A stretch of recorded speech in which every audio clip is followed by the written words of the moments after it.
શરીરને વશ કરવું. એનો અર્થ એક શરીરને અંદરમાં શરીરને અજતના ભાવ ન થવા દેવો. સમજાય છે ને? વચનને વશ કરવું એટલે વચનમાં પણ રાગનું થવા દેવું નહીં. આ મનને વશ કરવું, મનમાં સંકલ્પ વિકલ્પ થવા દેવા નહીં. એમ એને વશ કર્યું એમ કહેવામાં આ ત્રણેય ગુપ્તીને જાણવી જોઈએ. ગુપ્તી નામ ગોપવાનું અથવા છુપાવવાનું છે. જેમ કે મનની ક્રિયા રોકવી એટલે મનની ચંચળતા રોકી એકાગ્ર કરી લેવી. જો એ મન ગુપ્તી. મનના સંકલ્પ વિકલ્પને રોકીને એકાગ્ર કરવું આત્મામાં, એના ગુપ્તી. નિશ્ચય રાગ ગુપ્તી, અશુભથી છૂટીને શુભમાં આવે રાગ ગુપ્તી કહેવાય. શરીરની ક્રિયા રોકવી અર્થાત સ્થિર થઈ જવું તે કાંઈ ગુપ્તી. સ્થિર થઈ જવાનો અર્થ શરીર સ્થિર થાય ત્યારે રાગ હતો ને એના પ્રત્યે એનો અસ્થિર કરવાનો એ રાગ નથી. એથી શરીર સ્થિર થયું, એમાં રાગ ઘટાડ્યો છે એ વાત લેવાની છે. એ સીધું લખાણ પણ એનો અર્થ મોજ જોઈએ ને.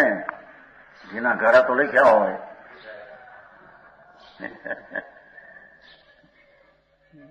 સમજાણું કાંઈ. જેના ઘડા થતા એ કઈ ઘડા તો માટીના હોય.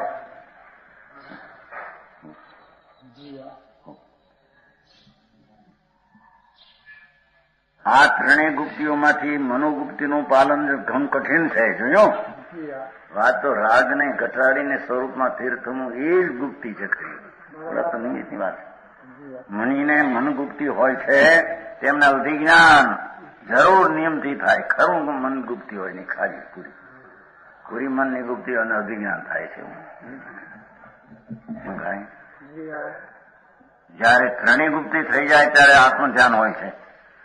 મન વચન ને કાયા ત્રણેય તરફનું લક્ષ છૂટી ભગવાન આત્મા પોતાના આનંદ સ્વભાવમાં ઠરે ત્યારે તેને ત્રણ ગુપ્તી હોય. મૂળ ભગવાન પડ્યો રહ્યો, આત્મા વર પડ્યો રહ્યો અને જાન જોડી દીધી. સમજ્યા હતા પાછા? દુલ્લા પડ્યા રહ્યા, જાન જોડ્યા. 200 માણસ કહું કે બને માણસ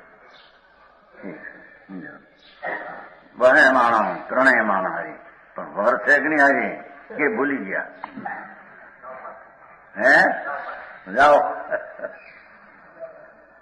ગાડાને બસને શણગારી હરખી માણસ બેઠા બરાબર. એના વર રહી ગયો પણ હવે શું કરું? પણ પોગ્યા આવીને એમ આત્મા જ્યાં ન મળે એમાં બધી ક્રિયા કરનાર રાગ ને શરીરના માંડે તો જાન છે બધી ખોટી. ભગવાન આત્મા ચિદાનંદ સ્વરૂપ અનાકુળ શાંત રસનો સ્કંદ એને દ્રષ્ટિમાં લઈને સ્થિર થવું એનું નામ અહીંયા ગુપ્તી કહેવામાં આવે છે. સમજાય છે કાંઈ?